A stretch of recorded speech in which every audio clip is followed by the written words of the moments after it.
brothers and sisters in the Dharma, good evening. I'm going to use a more high-tech gadget, that's actually my phone, as I capture a few points here. And I thought this evening is a special evening, not for me, but actually is for the 11 participants. You may ask, why 11? Why not more? Why not less? Actually, we went through a selection process. So for those who are interested to participate in this Buddhist Entrepreneur Development Program, must demonstrate a certain level of commitment, of which I think is actually quite onerous. Because they have to attend all the classes, they have to go through all the case studies, they must also have the sense of purpose and the heart to serve and to give back to the society. These are part and parcel of the interview process for us to uncover the quality of the candidates. So those who are chosen means they are willing to go through this rigorous process. I use the word rigorous process. And now since it is like a Star Wars period, you know, normally you have all the master that always have only one apprentice, right? Only one Todai. So if I imagine that I'm in that position to also develop some Todai or apprentice, 11 one go is actually not too small a number, because you know it's 10 times more than Master Yoda. I really like to thank BBN and also BGF for jointly organizing this program and to offer resources, offer the facilities so that we actually can have the comfort of the venue to carry out this particular program. To me, it's very meaningful and the support has been very tangible. Thank you very much. Just now, Brother Loy said there's one lady who have been working tirelessly. That's actually Annie Ling. Annie Ling, could you please stand up for recognition, please?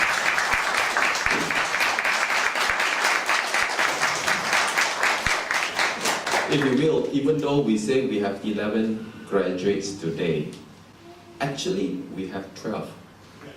And not only that, the one real apprentice that has learned all the Kung Fu is actually Annie. We totally localize all the program. Even though I actually draw upon the course content or the program, very much similar to what I've been through the Entrepreneur Development Program in MIT. And certainly it was very well structured, very relevant. However, to use the content for local context, it also would sometimes be a little bit challenging. And also we don't hold the rights to all those content.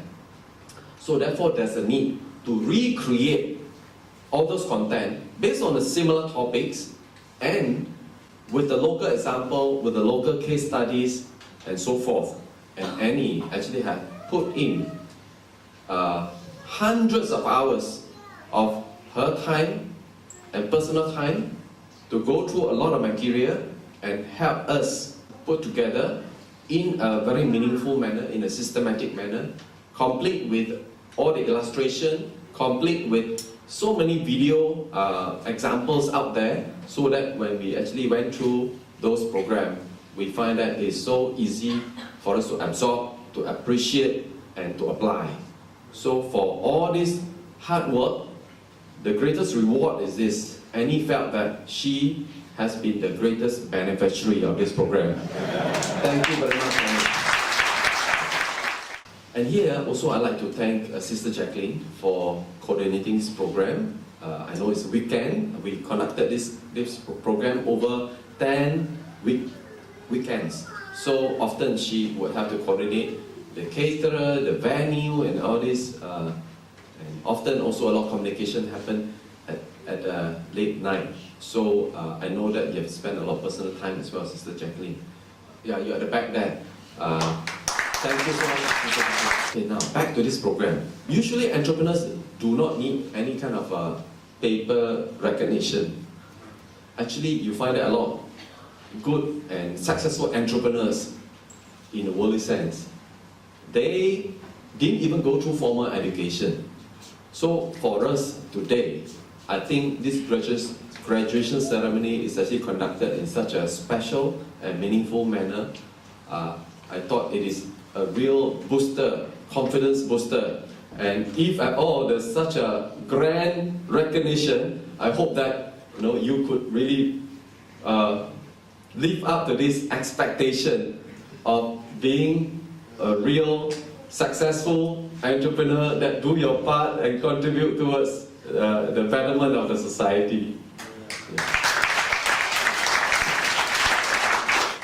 I often ask, among students, I actually ask them, how many of them actually like to become entrepreneur? And some raised their hand, some did not. So it is normal, and therefore it also illustrates that people tend to have different options in life.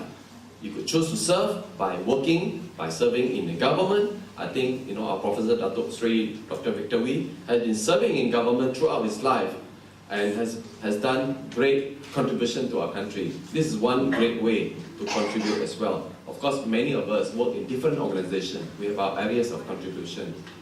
And being entrepreneurs is actually quite a special path because it's not an easy path. So I often ask, if you choose to become an entrepreneur, do you want to hear some good news or bad news first?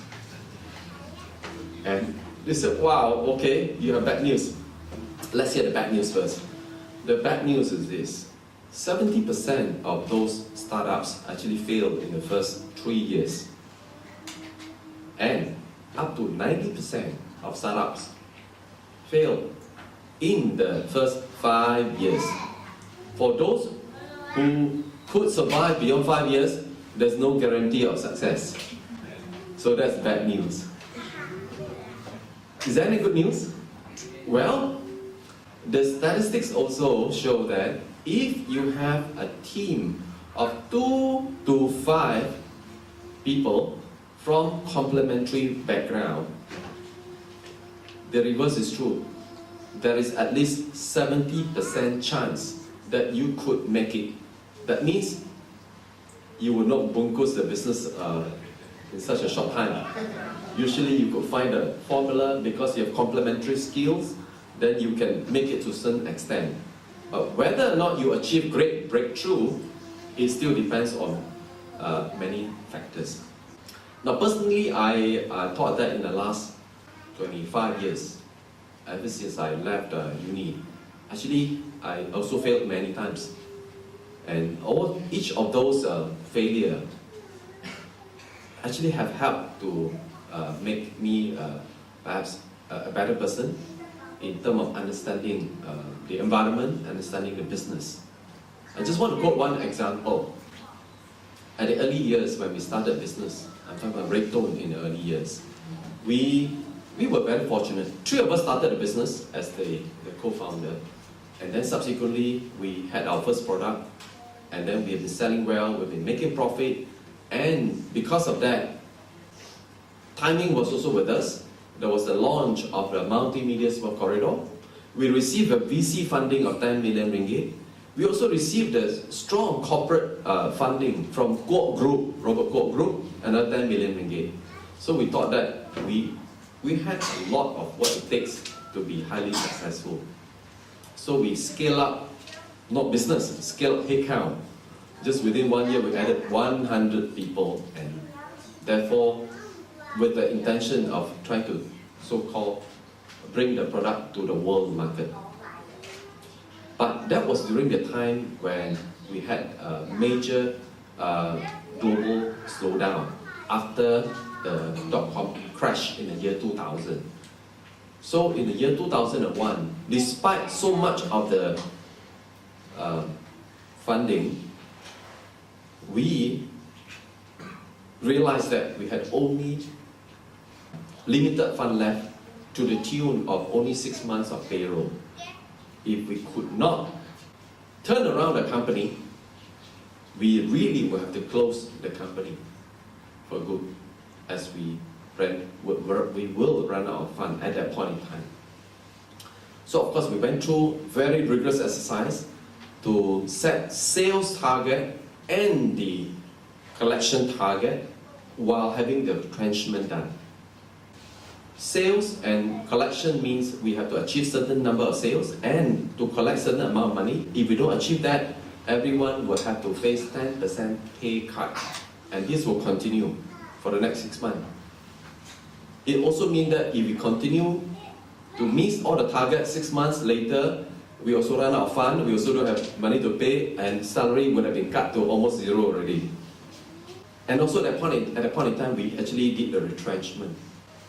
Most of the people, like 2/3 of people, would have to be let go. And it was actually a very tough period. And I remember, one of my best friends in the university was also in the company. He was taking care of the operation. And in the retrenchment list, he was also in the retrenchment list. And it's very difficult to imagine that some of those people among my best friend would have to go through that retrenchment. But he was very understanding, and he offered to resign. And my HR manager at that point in time suggested that since this guy resigned, we don't have to pay him compensation. Not that we had a lot to pay, it was just 1 month of compensation allocated at that point in time. That was more than what we can afford already. But since he resigned, and then I didn't take any initiative to stop that idea of being implemented. So I kind of consented to that. So my friend left. Right? And I thought that I didn't do the right thing. That when he was so understanding, I should have actually still given the 1 month of the compensation. So I carried that in me for many years, that I felt bad that I didn't take good care of my best friend when I was in uni. And today, actually, since it is also my 50th birthday, actually, so I decided that I do not want to carry this in my heart. So I actually called him. I said, hey, do you recall this incident? That I thought that situation was undesirable. I want to own up this responsibility, even though it was a recommendation from HR, that I have to let you go without compensation. And I felt bad. I want to let you know. And he was very understanding. He said that it could have happened to anyone because it was during that time. So I was very happy to have received his acceptance and understanding, and I feel that now I'm a lot lighter, I can move forward. So the journey of being an entrepreneur is such that it's not always glorious. It often would mean that we have to face some of the even tougher moments than other friends and colleagues who otherwise have chosen other paths. Well, this particular program, Buddhist Entrepreneur Development Program, it is a developmental program. It is to develop our potential, either towards achieving enlightenment, that is a spiritual pursuit, or in the worldly pursuit, that is to achieve great worldly success. Now that potential has been with us. We come with us from our birth, huge storage of bad and good karma, as we believe that we have been around countless of life before this lifetime. So we do have a lot of good karma, we have a lot of bad karma as well. So what we do in this lifetime, create the conditions for either good karma or bad karma to ripen. Now when we choose to be an entrepreneur, it is one that requires the combination of our talent, of our knowledge, and also luck. Luck, in this case, in Buddhist context, we believe is also our karma that is actually with us. So how do we prepare ourselves more so that the luck could actually come to us? That is by really developing our potential. So through this program, we actually went through, I believe, the whole scope of what it takes to be an entrepreneur.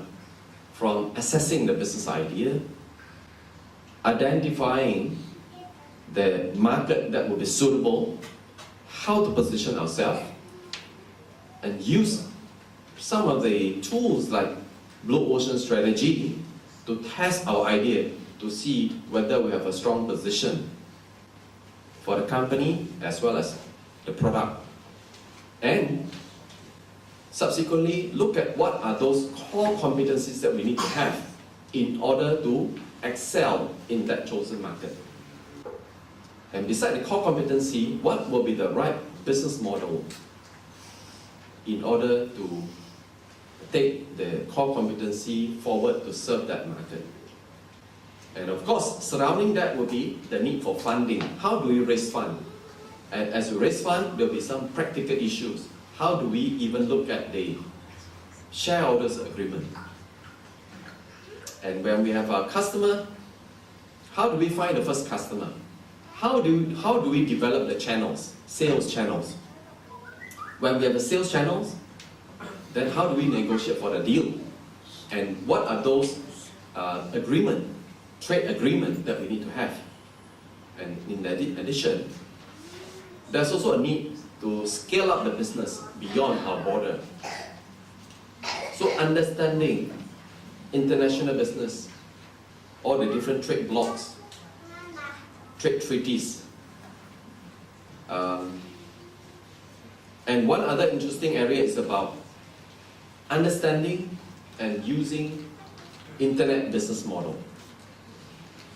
At this day, I think almost every part of our life would have some connection with internet, either social media or any kind of smartphone with all kind of messaging and networking capabilities. So these are essential part of any business today. So therefore, we also went to great detail to understand how do we use this to our advantage, or otherwise we'll be at a disadvantage. And the final part was that we actually use Rockefeller's habit to scale up the business. And it involved how to work out a very simple but practical plan, and how do we track the execution. So it has the 4-part so-called management. That is the people, the strategy, the execution, and the last part of which is most important but often neglected, that's cash. So this program requires everyone, no exception, in every session to present, to share, to use some tools, whatever that has been learned, to then present that, discuss, and get feedback from the rest. And due to this format, we believe that it is extremely enriching, not just for all the participants, but for me as well. So because of that, I am totally grateful to all our 11 participants. And because of you, I really feel that I learned so much in the last 7-8 months. So for that, I really want to thank you very much. On the part of making profit, what Dr. Victory mentioned, Buddhists tend to feel uneasy if we make profit. I really want to share that making profit is an honorable responsibility. If we are heading any organization, if we are running a business, we ought to make profit. We ought to make good profit, rightfully. And only through making profit, then we could pay people. When we pay people, we support a lot of families out there. And through making profit, then we can develop better products that improve the life of the people. Only through making profit, we have the opportunity to perform the corporate social responsibility in many ways that would otherwise be so difficult, because corporate also have the resources required to run certain programs or contribute towards certain charitable cause. And sometimes corporate can do a lot better than government or some other organization. So making profit allows us to expand our reach and support to various kinds of charity. And I feel that we have to look at profit in a positive way, that it is not something shameful.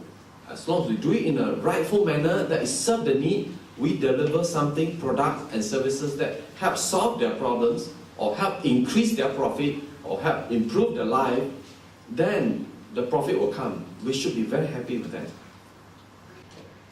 The last part is not just about us.